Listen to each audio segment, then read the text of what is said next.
previas, ¿no es verdad?, para que puedan ustedes entender de lo que estamos hablando. ¿Qué es la cicatrización? Hay algunas acepciones y definiciones que son interesantes de poderlos ver para que ustedes comprendan en globalidad todo lo que tenemos que hablar hoy día. La cicatrización es un proceso inevitable de curación de las heridas, donde incluimos además a las quemaduras e incluso a las fracturas. Una fractura cicatriza y forma una cicatriz que es el callo óseo, ¿no es verdad? También podemos decir que la cicatrización es el proceso que conlleva a la restitución y regeneración tisular. Vale decir, aquellas heridas grandes, por ejemplo, donde se han perdido partes blandas, al final tu organismo ha de acabar regenerando esas pérdidas de partes blandas y cicatrizando la lesión. Pero fundamentalmente para nosotros los médicos, la cicatrización ha de ser un fundamento quirúrgico. ¿Eso qué significa? Que es el objetivo que debemos tener, ¿no es verdad?, cuando se nos presenta una herida, cuando se nos presenta una fractura. De tal suerte, entonces, que en la cicatrización nosotros hemos de encontrar el punto final de lo que son esos traumatismos a los cuales hemos estudiado. Pero, sin embargo, ha de ser necesario, ¿no es cierto?, que si estamos hablando de la cara, tengamos una buena cicatriz, una buena calidad de cicatriz. ¿Y qué conceptos tenemos que manejar para que esa nuestra cicatriz facial sea de buena calidad? Primero, asepsia, limpieza. Antes de suturar una herida, por ejemplo, tú tienes que limpiarla muy bien. Ya lo hemos visto cuando hemos estudiado heridas. Esos tejidos que vas a cicatrizar tienen que estar bien irrigados. No puedes tú suturar tejidos esfacelados o tejidos desvitalizados. Entonces tienen que tener una buena calidad de irrigación. Tienes que darle un buen trato a esos tejidos que vas a suturar. ¿Eso qué significa? Suturar, pues, con calidad, suturar con buenos materiales, con los adecuados. Y tus suturas tienen que ser realizadas plano por plano. Solo así vas a conseguir una buena cicatriz. Y naturalmente nos interesa mucho esto porque estamos hablando de cicatrices faciales, ¿no es cierto? No es lo mismo una cicatriz abdominal o una cicatriz en el glúteo, por ejemplo. Bueno, ¿cómo podemos entender la cicatriz patológica si no conocemos un poquito, y les recuerdo un poquito del proceso normal de la cicatrización? Teóricamente, ese proceso normal de la cicatrización reconoce 3 etapas, que se las muestro aquí en la imagen. Periodo inflamatorio, un segundo periodo de reparación y un otro periodo de remodelación. Ahora, aquí tengo que hacerles una aclaración muy importante. Ninguno de estos periodos es secuencial. ¿Esto qué significa? Que no necesariamente tiene que acabar el primer periodo del inflamatorio para que se inicie el periodo de reparación. O no tenemos que pensar que debe acabar el periodo de reparación para que arranque y se inicie el periodo de remodelación. Chicos, los 3 periodos arrancan juntos, son simultáneos en su acción. Tú te haces una herida e inmediatamente saltan los 3 periodos a accionarse, de tal suerte que en el proceso normal de la cicatrización estos 3 periodos actúan al unísono, juntos, no hay secuencia. El periodo inflamatorio se caracteriza porque presenta una gran vasodilatación perilesional. ¿Eso qué significa? Que todos los vasos arteriales y venosos que están alrededor de la herida de donde tú te has provocado la lesión, ¿no es verdad?, se vasodilatan y empieza a sangrar. Y eso conlleva a este fenómeno fisiológico que conocemos como diapédesis, que es la emergencia o la salida de elementos blancos del intravascular al extravascular. Glóbulos blancos y plaquetas fundamentalmente, para ejercitar la defensa. Pero también en este periodo, en el inflamatorio, arranca esto que es la hemostasia. Es decir, se activan esos 13 factores de la coagulación de la sangre para frenar el sangrado. Esa es la característica de este primer periodo inflamatorio que llamamos. Hay el otro periodo que es el de reparación, que es fundamentalmente un periodo bioquímico. ¿Eso qué significa? Que en este periodo tu organismo ha de regenerar el tejido perdido, ha de formar la cicatriz a partir, ¿no es cierto?, de ciclos bioquímicos de donde los aminoácidos y el colágeno empiezan a formar el tejido fibroso que finalmente ha de ser el sustrato de tu cicatriz. Pero también hay algo más en este periodo. Es la contracción de la herida y la epitelización de la misma. Si tú tienes una herida grande, ¿no es verdad? Esa herida empieza a retraerse, a contraerse, a reducir su tamaño y inicia también la epitelización de los bordes de la herida. Esto para nosotros los médicos también es un problema, porque esa contracción que te genera esa herida en este periodo te ha de deformar la región, te ha de alterar la anatomía normal de la zona donde esa herida esté asentada. Y finalmente tenemos un tercer periodo, el último, que es el de remodelación. Haciendo un parangón, este sería, por ejemplo, el periodo de la obra fina de la cicatriz, donde tu organismo lo que ha de hacer es reabsorber todos los excesos de fibrosis, de tejido fibroso cicatricial que haya formado. Vale decir, ha de empezar a reabsorber los excesos de cicatriz que se han formado. Y todo ello tendente a que formado que es tu cicatriz, adquiera nuevamente las características de las propiedades normales del tejido cutáneo en cuanto a elasticidad, en cuanto a sensibilidad, en cuanto a tacto se refiere. Entonces vean ustedes que estos tres periodos actuando al unísono y sincrónicamente han de lograr hacer la cicatriz que tú estás buscando. Ahora bien, aquí en letras rojas les presento algo bien importante. Todo el proceso de la cicatrización normal, donde están incluidos los tres periodos que he hablado, tienen una duración aproximada de 6 meses. Desde el momento en que tú te haces una herida, ¿no es verdad? 6 meses ha de tardar todo este proceso de normalidad de la cicatriz.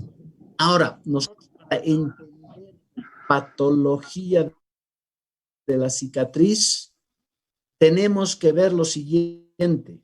En la patología de la cicatriz ha de haber alguna alteración o algunas alteraciones en este proceso de normalidad que les he referido. Y fundamentalmente en el periodo 2 y en el periodo 3, tu organismo ha de formar una enorme cantidad de tejido cicatricial y no ha de actuar el periodo 3 reabsorbiendo ese exceso. La remodelación va a estar o anulada o muy disminuida. De tal suerte entonces que hemos de tener lo que nosotros conocemos como cicatriz patológica. Ahora bien, la cicatriz patológica es una entidad que ha de estar representada por dos tipos de lesiones. La cicatriz hipertrófica y la cicatriz queloidea o llamado queloide. Estas dos formas de cicatrices, ambas son patológicas y son consideradas como tumoraciones cutáneas benignas, pese a que no estén encapsuladas, pese a que sus bordes sean muy mal definidos, pese a que crezcan invadiendo tejido sano, pese a que sean induradas, pese a que crezcan muy rápidamente y pese a que sean altamente recidivantes. Noten ustedes que les estoy dando las características de una tumoración maligna, pero sin embargo, histopatológicamente ambas son benignas. Son la excepción a la regla.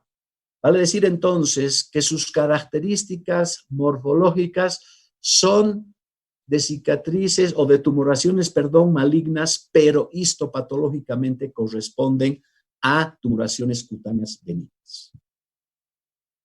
La cicatriz hipertrófica y el queloide tienen en su formación un sustrato de tejido fibroso denso. Y aquí viene una cosa bien importante, atiéndanme. Este tejido fibroso denso es el que conforma la hipertrofia y el queloide, se ha de desarrollar solamente en la dermis de la piel. Ahí se forma, ahí se acumula, ¿no es cierto?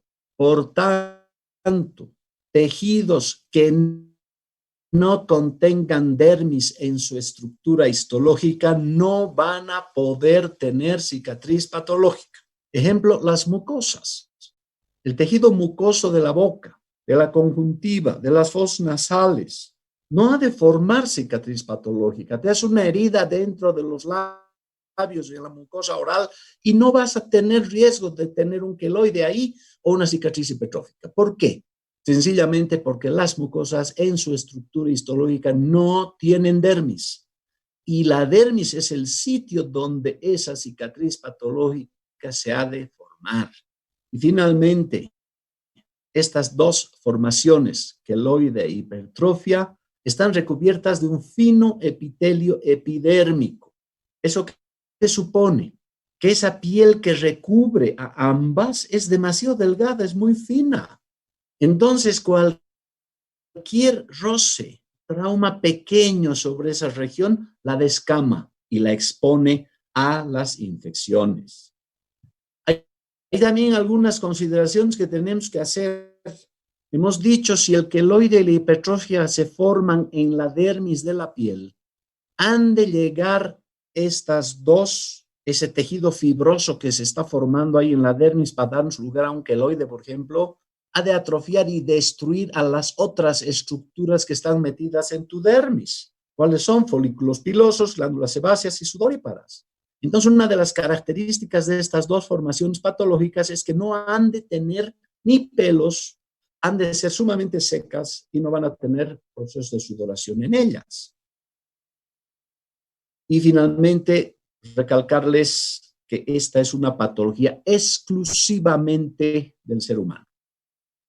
Los animales inferiores, las cobayas, los ratones, los cerdos, que son animales inferiores donde se hacen experimentaciones, no la padecen. Por tanto, es muy difícil la experimentación de estos dos tipos de lesiones para poder encontrar su origen o su causa.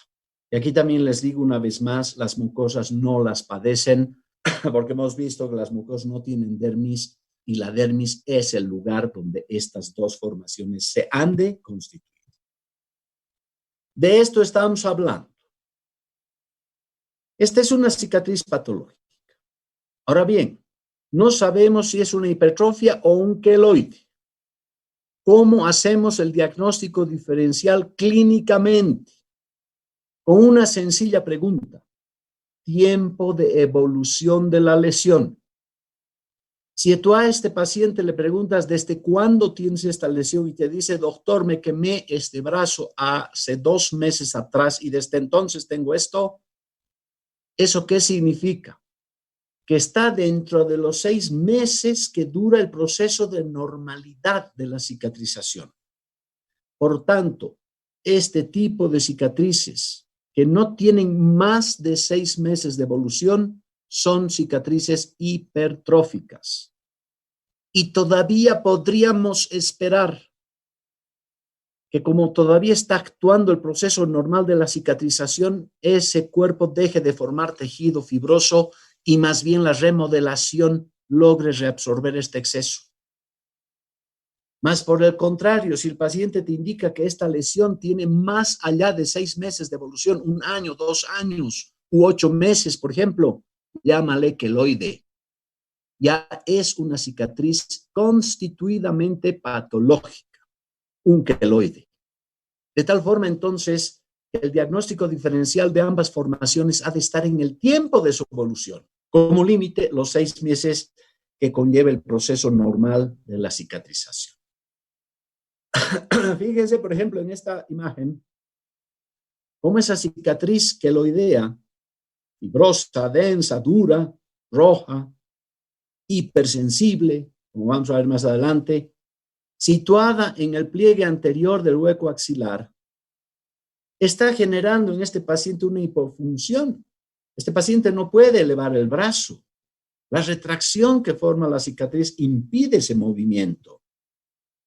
O este otro caso, un muchacho de más o menos unos 25 años que se perforó el lóbulo auricular para ponerse un arete, un piercing. Y miren ustedes el enorme queloide que ese trauma le generó. Un queloide más o menos del tamaño de un ciruelo. ¿Y dónde se ubica? Una forma retroauricular. O este otro caso, un paciente que nos presenta esta cicatriz queloidea retráctil en la flexura del codo. Y fíjense esta costra que nos está denotando ya un proceso abscedario infectado en ella. Y naturalmente esa retracción tan fuerte impide que el paciente extienda el antebrazo sobre el brazo.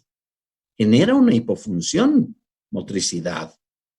O este otro chico del cual vamos a ver 2 imágenes. Este es un muchachito de 17 años que llegó al hospital con esto.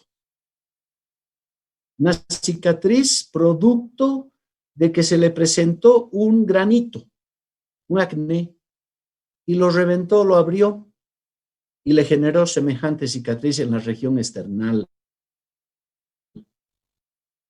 ¿Con qué frecuencia se presentan estas lesiones?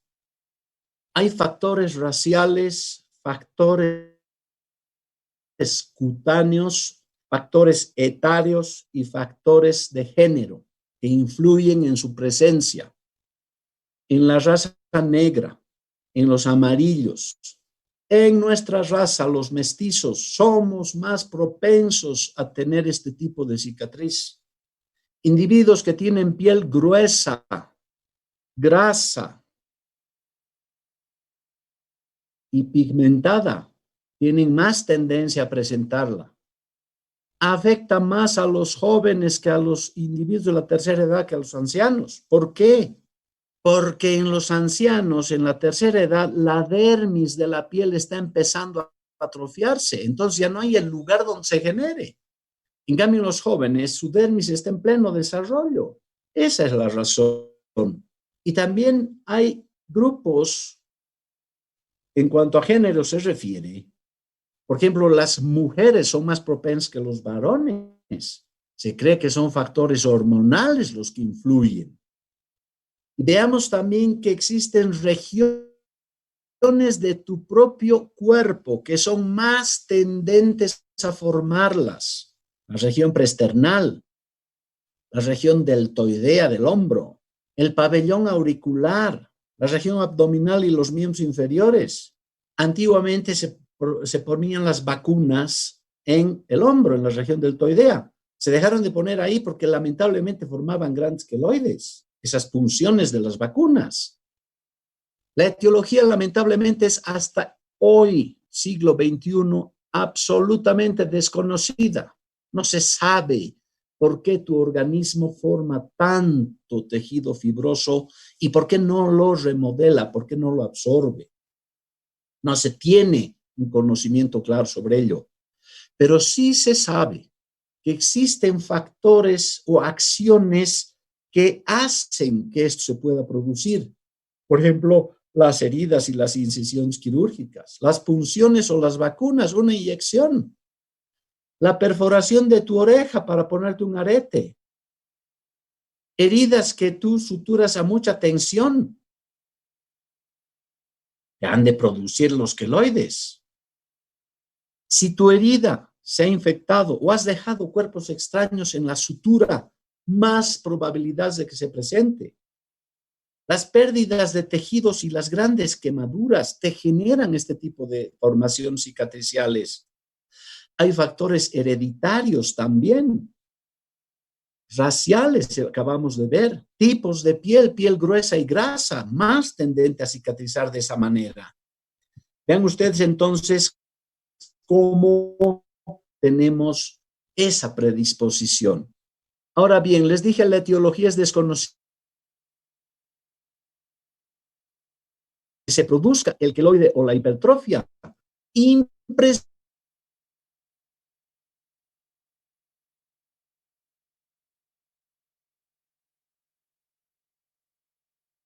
No tiene por qué formarte un queloide. Tiene que haber solución de continuidad. Y no es proporcional el tamaño de tu herida con el tamaño de tu cicatriz queloidea. Una pequeña punción, ese granito de ese chico que hemos visto, que se lo reventó, te formó un queloide grande. Te perforas la oreja para ponerte un arete y te puede generar un queloide del tamaño de ciruelo que ustedes han visto. De tal suerte que no hay proporción, ¿no es verdad?, en el tamaño de la herida con el tamaño de tu cicatriz. ¿Cómo establecemos el diagnóstico?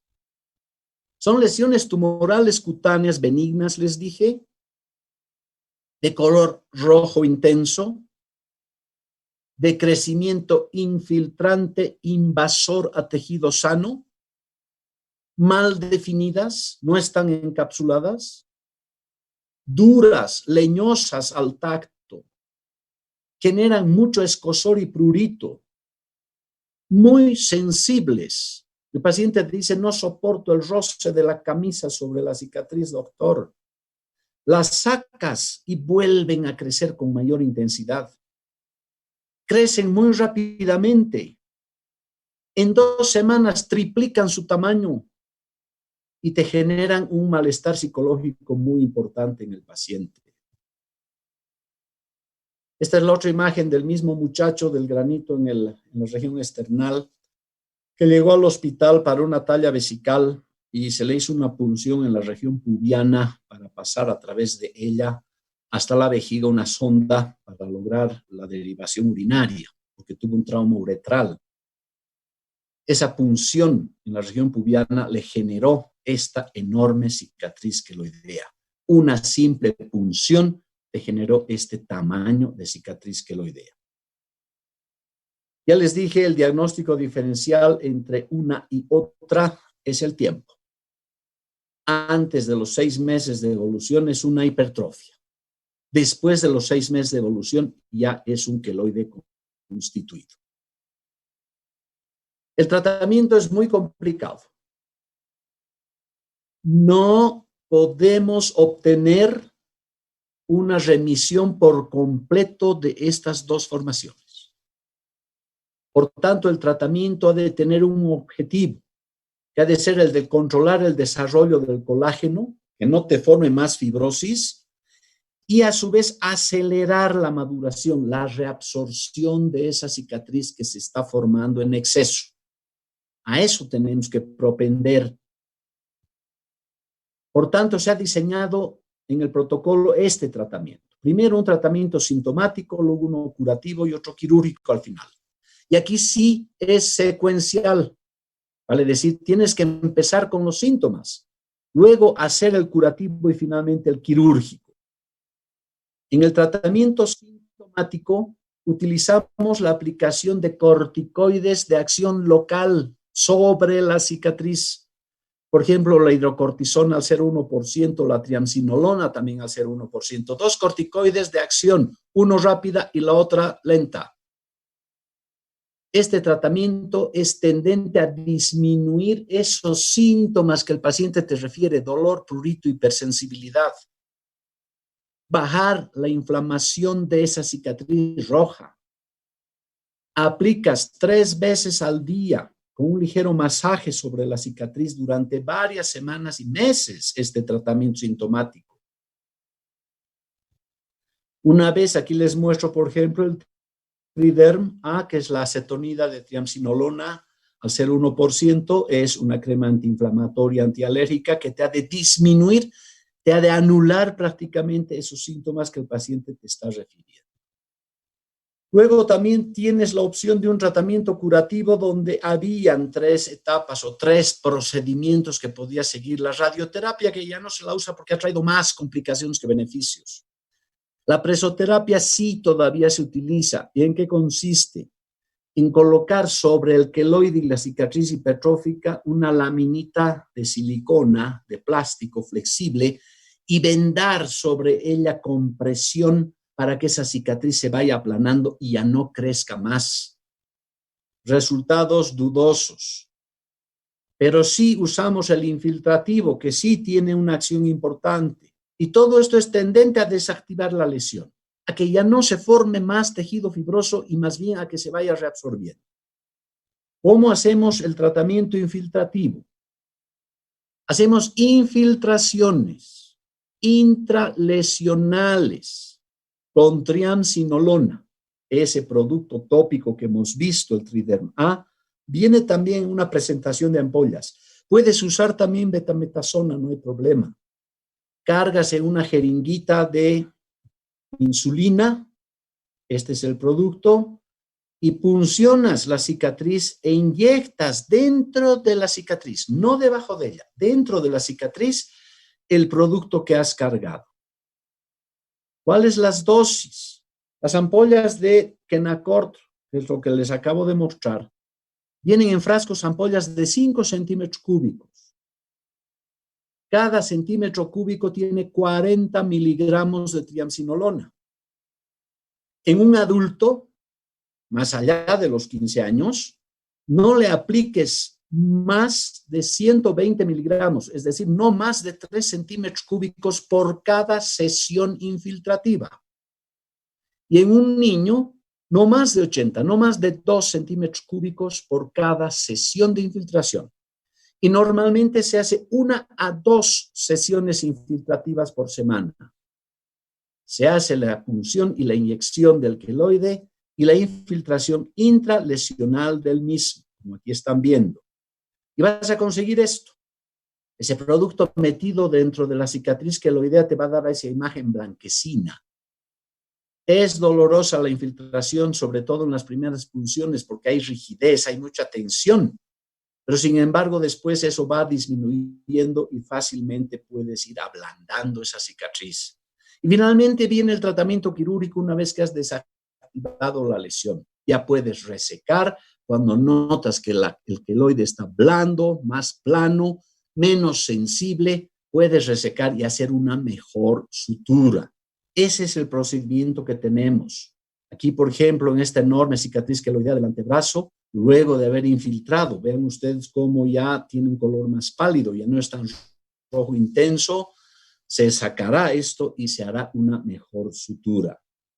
¿Cuáles son las complicaciones que vamos a encontrar? Las punciones te pueden generar hematomas. Las infecciones de los queloides son muy frecuentes. Esa piel que las recubre es muy fina, muy delgada.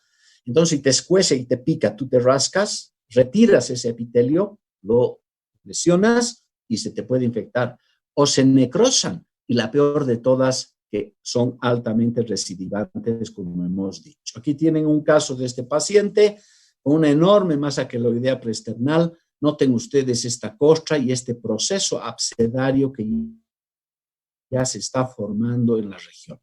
Aquí hay una aproximación de la foto. Esto ya es un absceso constituido, una infección abscedaria de un queloide. O este otro caso, por ejemplo, de un muchacho con una vacuna que le pusieron en la región deltoidea. Miren cómo se formó el queloide. Y las necrosis en partes de la zona queloidea que han de generar mayor crecimiento queloideo a su vez por la cicatrización que ha de tener.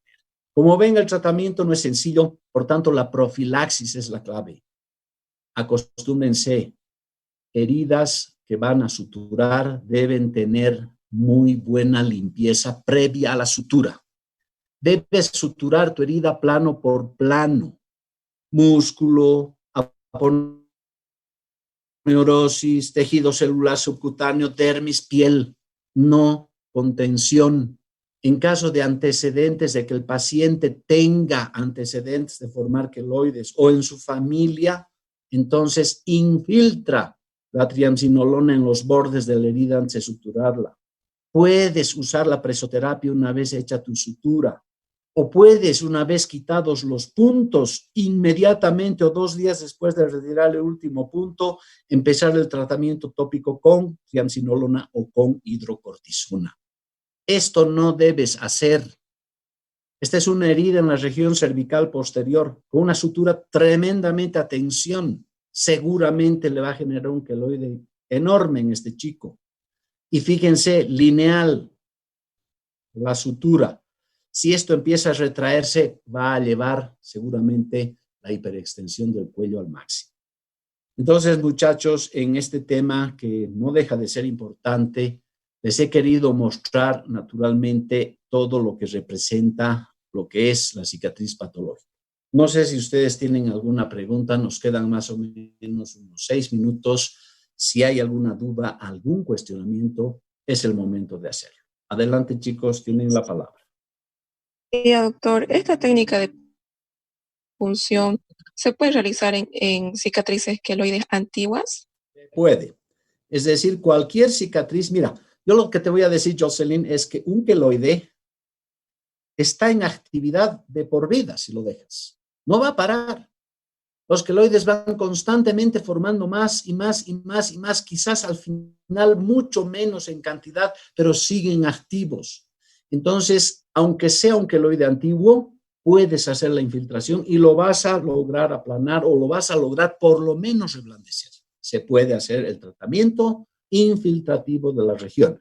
Ahora, el tratamiento infiltrativo no quita que no puedas a su vez también hacer el tratamiento tópico, ¿no es cierto?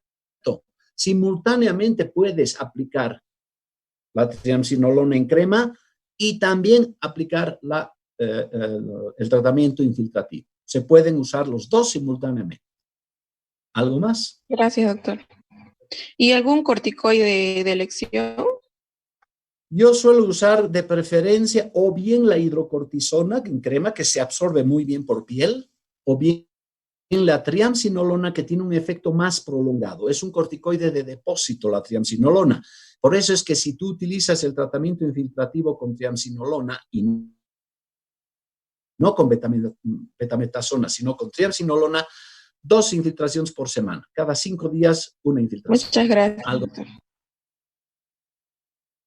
Bueno, ese es el tema que hoy quería mostrarles. Les voy a pasar al grupo en un momento más, seguramente,